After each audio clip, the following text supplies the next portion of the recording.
Hello everyone, welcome back to my YouTube channel. Welcome to those of you who are new here. I hope you like it here.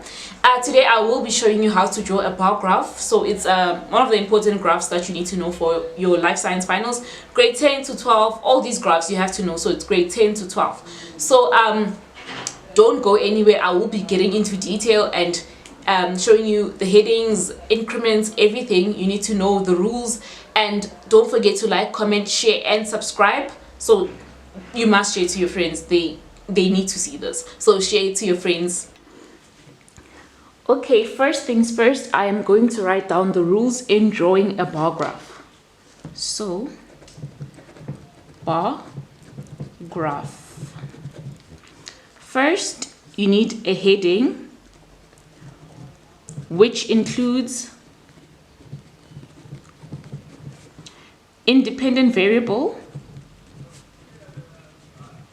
and dependent variable.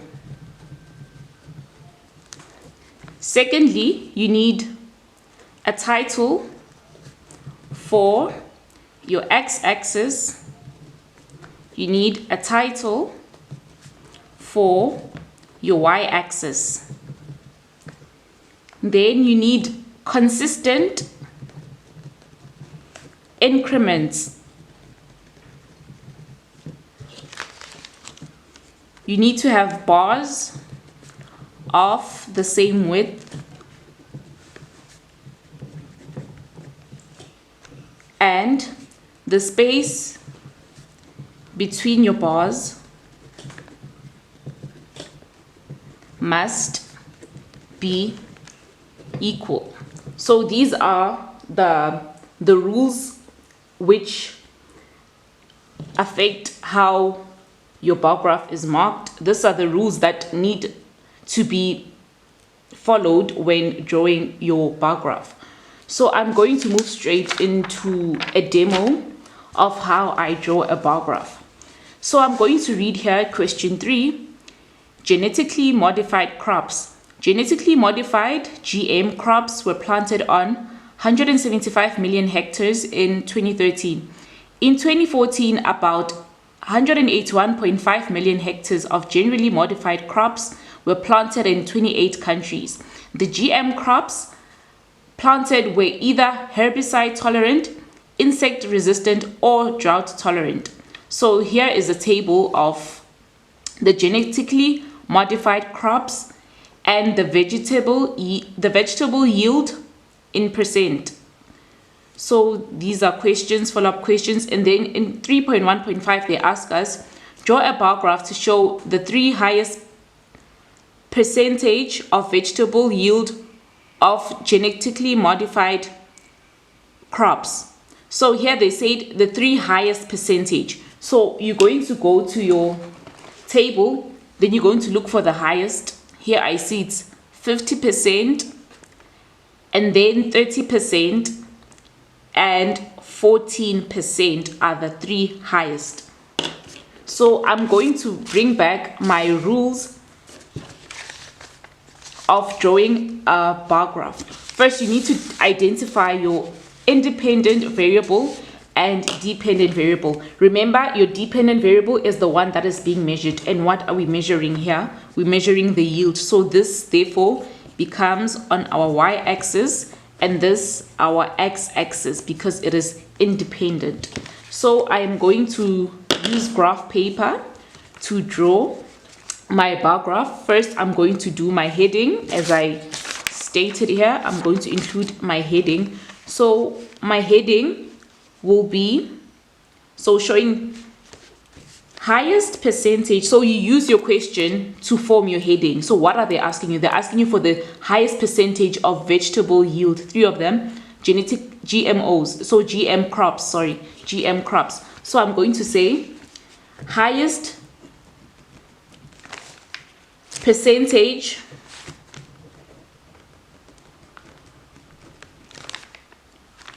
of, so highest percentage, which is the vegetable yields. So highest percentage of genetically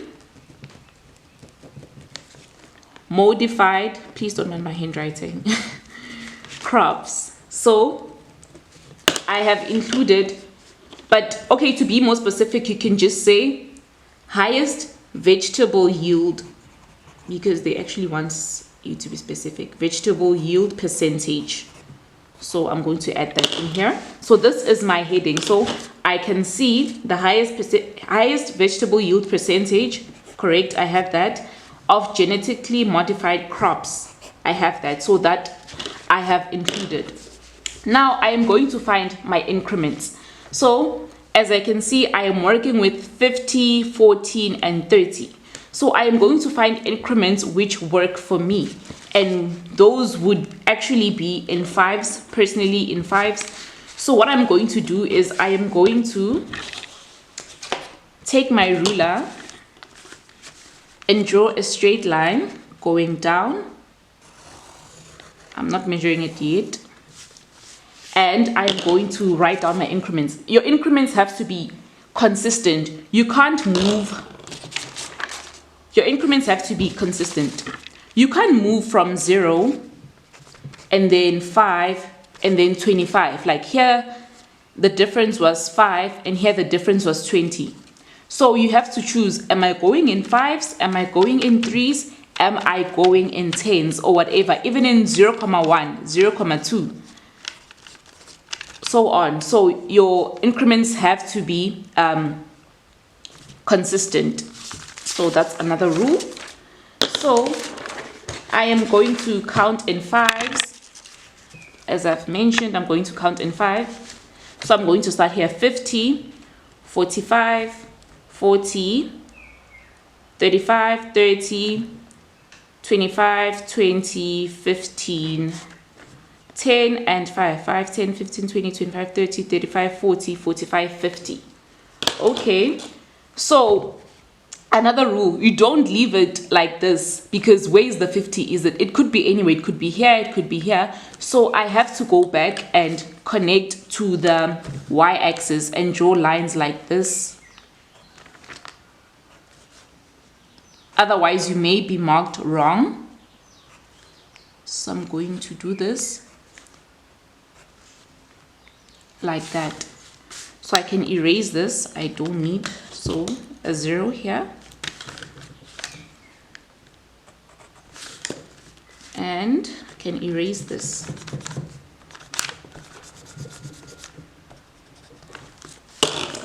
So I said we need a title for our y-axis. So this is the y-axis, right? So on the y-axis we have the dependent variable, because it's what we're measuring, and our dependent variable is the vegetable yield. So it's vegetable yield in percentage. Okay, so I'm moving on to my x-axis now. So I'm using graph paper because it's easier, and for the sake of preserving time of this video. So here on the x-axis we have said it is genetically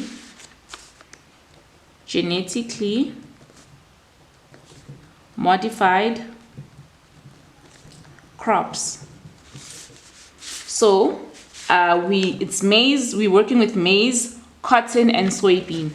So I'm going to go here and say maize, right, maize. So I've chosen that I'm going to use 3 bars for each bar. So maize is 30%. So I'm going to go to 30 and go 3 like that and down like this. So it's one thing I like to do, I like to add my percentage here, 30%, just so it's clear. So my maize is here. I can even just draw a line like that. So a bar graph, so this is where a bar graph and a histogram kind of, you know, get different. So in a bar graph, remember that we leave space between the bars, right? So I am going to, okay, let's say I am going to leave 2 blocks open, right? So I'm gonna go here. And the next is cotton. cotton, right? Please don't mind my handwriting, please, please. Cotton is 14%. So I know 15 is here, right? I know 15 is here. So it's 5 in here. So 14 must be just underneath the 15. So it's like a millimeter away from the 15. So it's going to go like this. And 3. So this is 3 squares wide. So this also has to be 3 squares wide. So I am going to make it 3 squares wide like this. And I'm going to write here 14%, right? And I am going to go to my next one, which is soybean. Soybean. So I've skipped 2 blocks here. So you can work in centimeters, blocks, whatever. I'm using graph paper, so I'm going to work in blocks. So which means I have to skip 2 blocks here. As I said, be consistent. Like the space between your bars must be equal. So I'm going to write soybean here. I'm going to label this as my x-axis. And they said it's 50. So I am going to, 50 is here. Draw down. See, this is 3 boxes wide, 3 boxes wide. This has to be 3 boxes wide. I'm going to make this 3 boxes wide. And I am going to write here 50%. So never mind the the neatness. So I just hope that you get it, and I think it's visible enough. It's visible enough. So this is how we draw a bar graph. So I've included the rules and everything. So as they said, you have to answer the question. So don't fall into the trap of including all this. They say the 3 highest percentage. It's not always it's like this, but make sure you read your question carefully. So 3 highest percentage, we took the highest being 50, 30 and 14, and I drew my bar graph. So okay, so bar graphs can come in different situations. So here is a different situation where they tell us learners conducted an investigation to determine whether the genetic trait of attached earlobes or unattached earlobes was most common in the FET phase at their school. They recorded in the types of earlobes of 100 learners per grade. The results are shown in the table below. So here, as we can see, okay, grade 10, 11, 12, number of learners with attached earlobes. So the grades, we can see it's the x-axis. So it's x-axis because it's not what is being measured. Number of learners with attached earlobes. Okay, y-axis because it's something that we're measuring. Number of learners with unattached earlobes, it's also y-axis. So there are situations where you get that you have 2 y-axes. So I'm going to show you how to tackle a situation like this. It can be 3, it can be 2 or 3 y-axis. So as I said, we're going to start. Okay, so the only thing that's different here is that you need to add a key. Right? Okay, you'll understand now. So I am going to go with so they say draw a bar graph to illustrate the information in the table. So I am going to start with my heading. So they recorded the types of earlobes of 100 learners per grade. The results are shown in the table below. So I will say number of learners with number. So number of learners with attached and unattached earlobes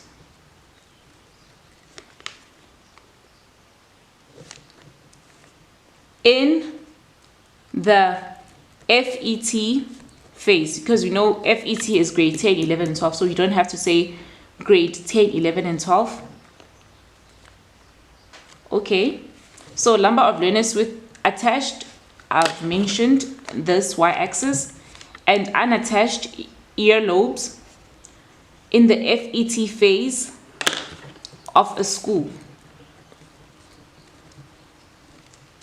Okay, so I've listed that down. So I am going to identify what am I working with here. So I am going to move in tens here. So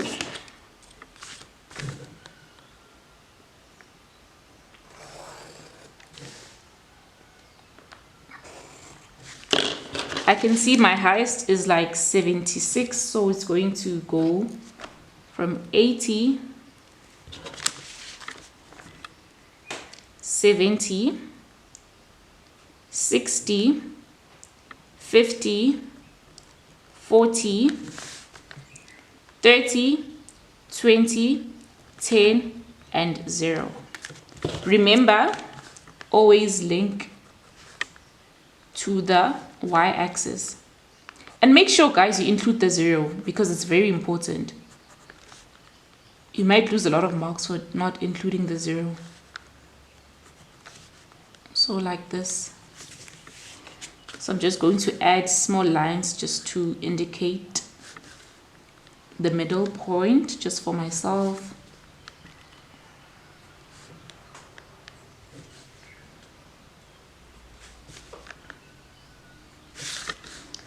And I am going to draw the line like this.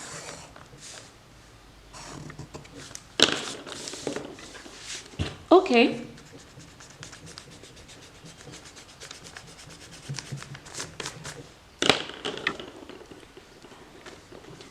Now I am going to write down the heading. So it's number of learners. So because we have two y-axes, I can't be specific because we're measuring two things at the same time. So I am just going to say number of learners with trait. Let me just say the trait. Yeah, with trait. So here I am going to focus on my y-axis. Now I'm moving on to my x-axis. So I'm just going to mention the grade. So I'm just going to say grade. So there's grade 10. So I'm going to start with grade 10. So here I need to create a key. So I'm just going to write it here. Some people write it, I can just write it here. I am going to create a key. Because we are working with two bars at the same time, your marker needs to know which is which. So I'm going to put a key and I am going to add a box like this, a plain box. And I'm going to say this is attached earlobes. And this one, maybe with stripes, I am going to say unattached earlobes, right? So here I am going to start with grade 10. And okay, let me say I'm going to make the 2 bars each. So grade 10, number of learners with attached earlobes, they are 35. So 35. Sorry, but your lines must be straight. Mine isn't at this point. But yeah, you understand what I'm getting at. So the number of learners with unattached earlobes. So I don't keep these ones separate because they both grade 10. So I'm going to join these two. So this one is 65 learners. So I'm going to find my 65 right there. And 2. So this is 2 bars. This is 2 squares, I mean. And then this must be 2 squares. And then like this. Remember my key, I said the unattached earlobes are going to be stripes. So to show the marker that I know what I'm doing and which is which, I am going to stripe this one up just like this. All right. Now I am moving to grade 11. So I'm going to move to grade 11. So let me leave, let's say 3 squares in between.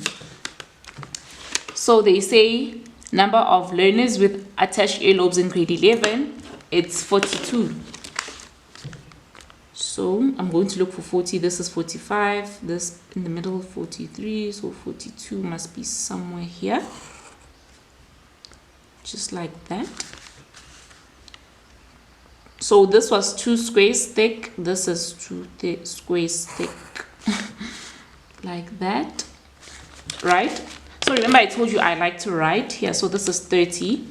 This is 65. This is now 42. And onto my next, we have 58. So I know this is 55. 58 must be between these two. So remember, I don't leave space in between them. So like this. Yeah, like that.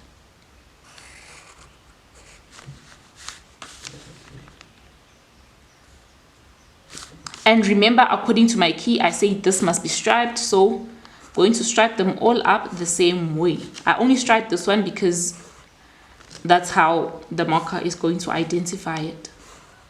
So don't mind my stripes. It's for demo purposes here. So I'm moving on to my next, which is grade 12. So 12, I left 3 squares in between. I'm going to be consistent in doing this. So now we move on here. We have 24 with attached earlobes. So I'm going to 24, which is about here. So this is 10, 20, 24 right there. Forgot to indicate this one is 58.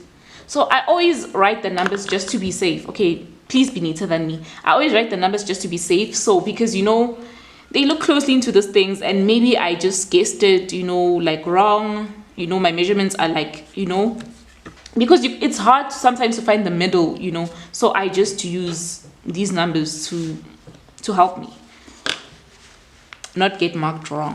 So 24. So this is 2 boxes wide, 2 boxes wide like this. So I am going to say 24 here and 76 for this one. So it's, never mind my key, it should have been far away, but I'm just going to draw over it just so I don't start over. But your key is supposed to be on the side. I thought it wouldn't come to the side, but you can draw it underneath or on top. So yeah, my key is gonna get a little disturbed here, but it's whatever. So 75, 70, this is 80, 75, 76 must be there, like this, like that. Make sure your work is neat, please, not like me. But I'll make sure I was neat in my example. Then remember, stripe it up like that.